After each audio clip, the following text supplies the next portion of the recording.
বছর শেষেই মিলল সুখবর। লক্ষ্মীর ভাণ্ডার প্রাপকদের জন্য বিরাট উদ্যোগ মমতার। খুশির হাওয়া রাজ্যে। তো চলুন দেখে নেওয়া যাক কি খুশির হাওয়া আনতে চলেছে মমতা বন্দ্যোপাধ্যায়।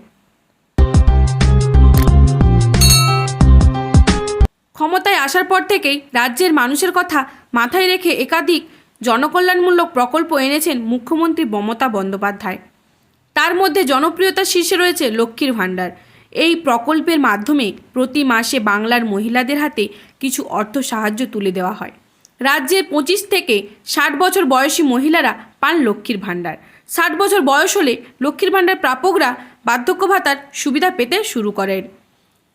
লক্ষ্মীর ভাণ্ডার প্রাপকদের বয়স 60 বছর বয়স হলে তারা স্বয়ংক্রিয় পদ্ধতিতেই বার্ধক্য ভাতার সুবিধা পেতে শুরু করেন।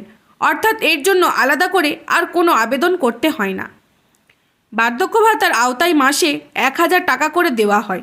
এবার এই মহিলাদের জন্য আরও একটি গুরুত্বপূর্ণ পদক্ষেপ পথে নবান্ন সূত্রে খবর, যে সকল মহিলারা লক্ষ্মীর ভাণ্ডার পেতে পেতে বার্ধক্য ভাতার আওতায় আসবেন তাদের ক্ষেত্রে এবার থেকে আয়ের ঊর্ধ্বসীমা তুলে দেওয়া হবে।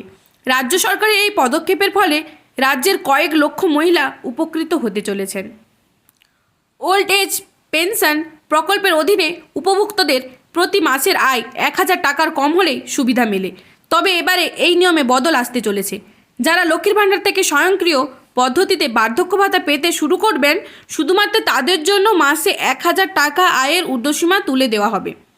তো আপনারা এখানে বুঝতে পারছেন যে স্বয়ংক্রিয় পদ্ধতিতে বার্ধক্য ভাতা পেতে শুরু করবেন তখনই আপনাদের জন্য মাসে 1000 টাকা করে ঊর্ধ্বসীমা তুলে দেওয়া হবে। মন্ত্রিসভার অনুমোদন হলেই এ সংক্রান্ত নির্দেশিকা জারি করে দেওয়া হবে। উল্লেখ্য, চলতি বছরই এই প্রকল্পে সুবিধাভোগীদের সংখ্যা বাড়ানোর এমনই সিদ্ধান্ত নিয়েছে রাজ্য। সূত্রের আরও 50,000 বৃদ্ধ বৃদ্ধাদের এই প্রকল্পের সুবিধা দেওয়ার ঘোষণা করেছে রাজ্য সরকার।